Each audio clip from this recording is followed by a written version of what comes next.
শুধুমাত্র ইসলামকে আপনি এনে দেন, 5 বছর লাগবে না। বাংলাদেশ থেকে 5 দিনে সাদাবাজি ছাটিয়ে বিদায় করা হবে বঙ্গোপসাগর। কোনদিন তার মুখে আপনি সাদা এর শব্দও শুনবেন না, কারণ ঔষধ কি দেওয়া লাগে ওটা আমার জানা আছে।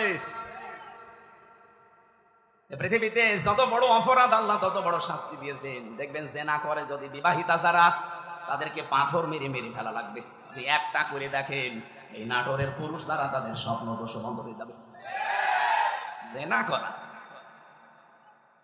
আপনার জিনিসপত্র হয়তো উঠবে না, দৃশ্য মনে হবে ওরে বাবা পাথর মেরে জায়গায় মেরে ফেলছে। আপনি যেটা দিয়ে জেনা করবেন ওই জিনিস নষ্ট হয়ে যাবে। চুরি করলে হাত কেটে দাও, আপনি একটা করেন দেখেন চুরি বন্ধ হয় কিনা।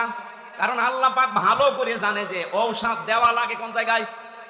যারা ডাকাতি করে, যারা সন্ত্রাসী করে, যারা সাদাবাজ, তাদেরকে বিপরীত দিক থেকে অঙ্গ প্রত্যঙ্গ কেটে দেওয়ার নিয়ম সূরা মাইদায় আছে।